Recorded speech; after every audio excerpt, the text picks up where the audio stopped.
kaum dengan tipe spiritualitas yang cenderung mengarah kepada keheningan, kedisiplinan, kesederhanaan, serta komitmen yang mendalam. Mereka disebut sebagai orang-orang monastik yang hidupnya membiara. Mereka menyadari bahwa hidupnya berada di tangan Tuhan, dan mereka mempunyai persatuan dan keakraban dengan Tuhan. Mereka meninggalkan adat istiadat mereka dan juga keluarganya untuk menunjukkan kesetiaan mereka kepada Tuhan. Tipe spiritualitas askes sangat berbeda dengan tipe spiritualitas kita saat ini. Kita sudah terasa asing dengan yang namanya keheningan, karena kita sudah kehilangan kebersahajaan, di mana kita tidak lagi mengacu kepada suatu peraturan moral yang ketat. Kita cenderung menyukai perkara-perkara yang enteng, kita menyukai keramaian, kita menyukai keelokan, perhiasan, dan kita meninggalkan kesederhanaan. Baik teman-teman, saya akan menjelaskan Alkitab dan kaum askese. Di bagian ini, si penulis mengatakan, dia menjelaskan bahwa dia terpesona oleh nazir. Nazir di sini yaitu nazar seorang nazir. Jadi bisa kita simpulkan bahwa nazirlah yang membuat nazar. Dan itulah yang dipaparkan buku tersebut. Nazar itulah yang menjadi kudus. Seorang yang bernazar itu berpantang pada alkohol dan lainnya. Itulah kenapa dia dikuduskan secara khusus. Nah, Yesus mengajarkan kepada kita bahwa berdoa itu harus kita lakukan di tempat yang sunyi dan terpencil. Biasanya ini lingkungannya itu tandus. Nah, itulah Taman Getsemani, di mana Yesus mendapatkan penghiburan di taman itu. Dan di taman itu juga Tuhan Yesus berdoa dan berlutut. Di waktu-waktu yang gelap, sepi, sunyi, inilah kaum askese tergugah hati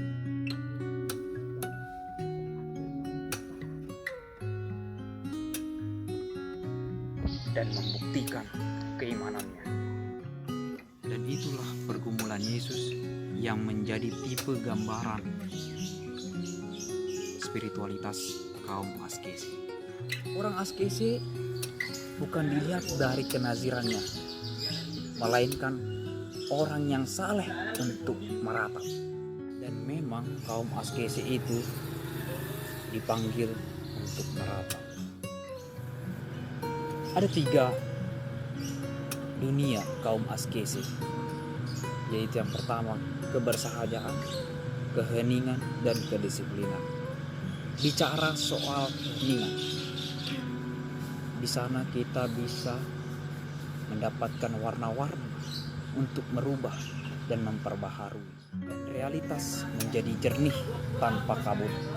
Itulah fungsinya keheningan,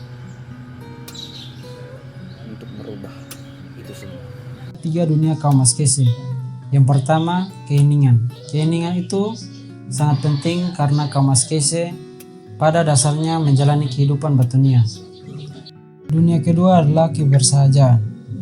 Bagian ini menceritakan tentang seorang ibu yang memperlihatkan banyak sifat askestik, di mana ia mengatur waktu terdekat dengan Allah pada saat anak-anaknya sedang tidur atau beristirahat. Jika anak-anaknya tidak diam atau anak-anaknya ada, ia tetap berusaha untuk mencari waktu untuk bersama bertemu dengan Allah. Dunia ketiga adalah kedisiplinan. Kita biasa tidak mengaitkan asketisme dan kedisiplinan serta sekutu dari percintaan.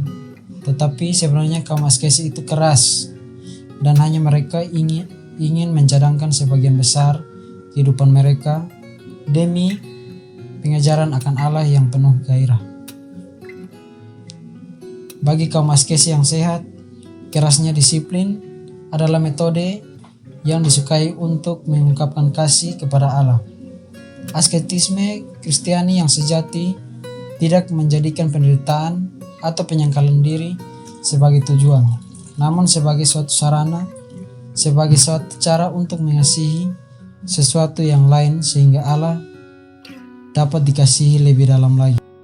Bagi dunia, jika seseorang mempersembahkan sebagian dari pendapatannya untuk gereja dan pelayanannya, meluangkan waktu 2-3 kali seminggu untuk mengadakan atau mengikuti kebaktian di gereja, mengabarkan Injil kepada orang-orang, atau membaca buku tentang Allah secara teratur, akan dikatakan fanatik. Tetapi, jika seseorang menghabiskan waktu akhir pekannya untuk berpacaran, menceritakan wanita cantik atau pria tampan yang hadir dalam kehidupannya kepada tetangga ataupun rekan kerja, atau membaca buku tentang percintaan, akan dikatakan jatuh cinta. Kaum askese itu keras, hanya karena mereka ingin mencadangkan sebagian dari kehidupan mereka demi pengajaran Allah yang penuh. Sisi ekstrim kehidupan kaum askese inilah yang paling sulit dipahami.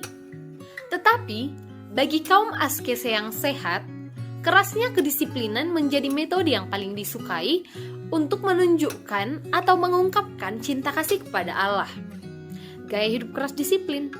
Kaum askese menjadikan pengajaran mereka lebih otoritatif, menekankan bahwa perbuatan lebih dari perkataan.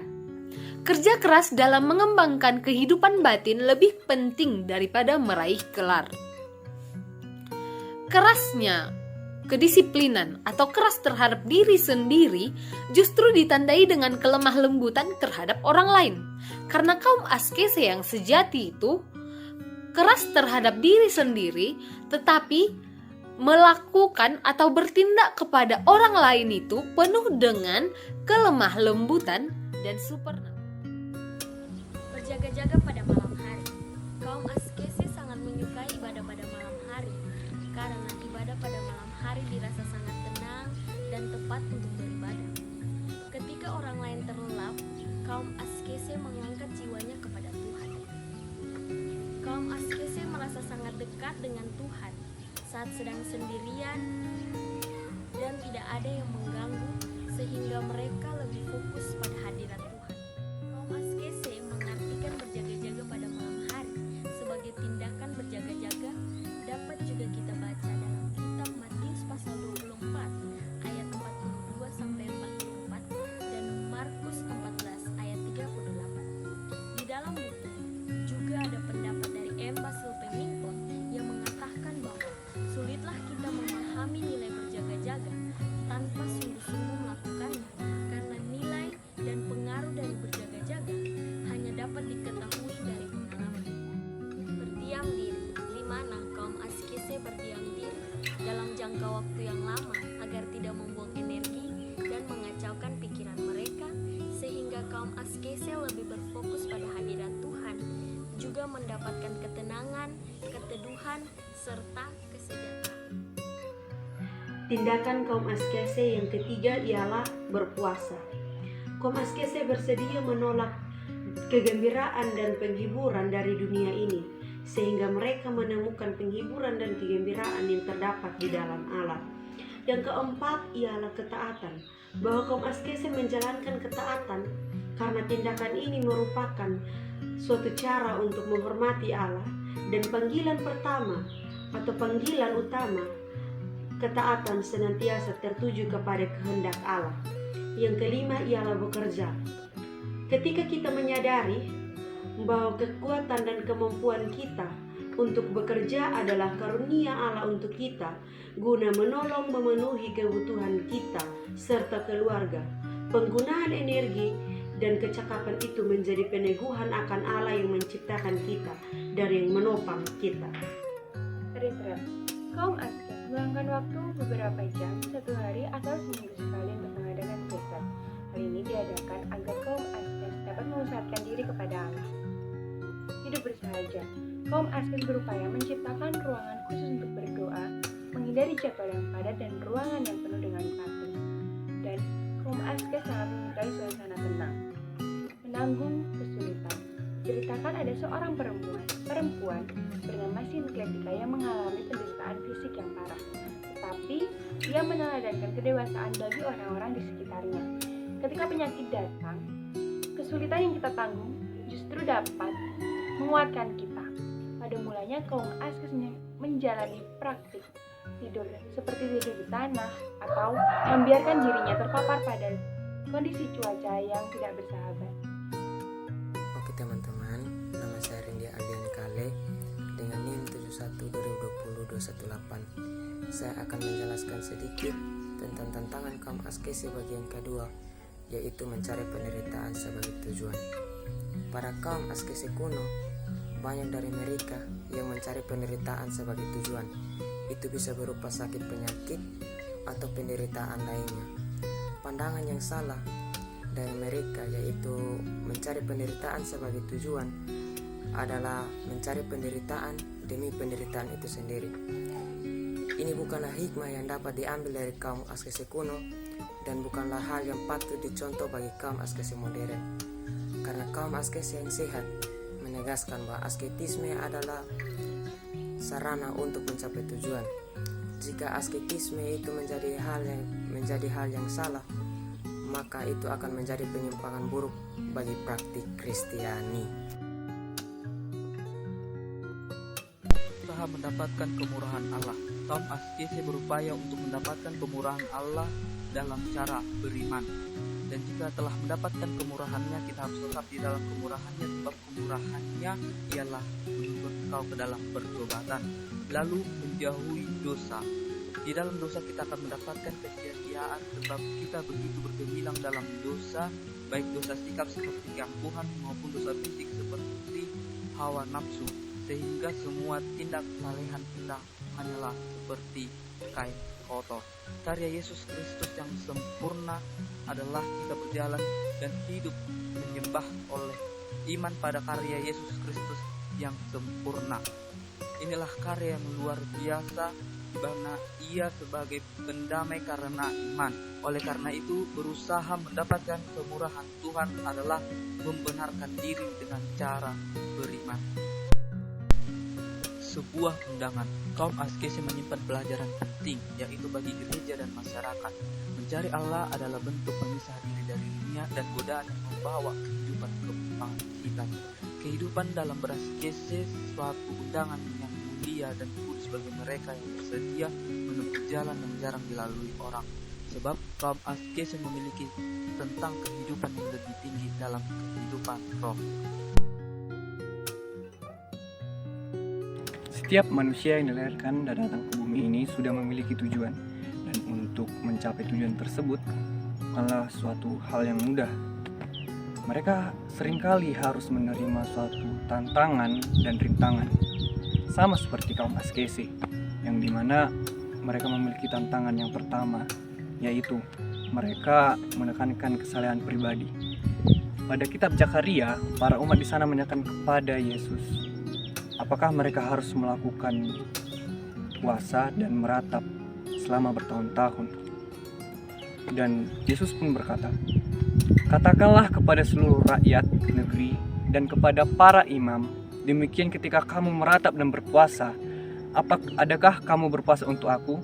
Tertulis dalam kitab Zakaria 7 ayat 5. Yang dimana dimaksud di sini adalah bagaimana cara kita berhubungan dekat dengan Tuhan melalui keheningan dan suasana yang hening.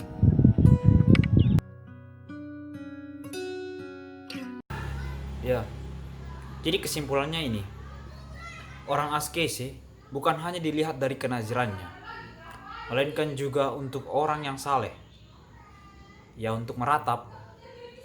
Dan memang kaum askese memerlukan keheningan, kebersahajaan, dan kedisiplinan di dalam berdoa.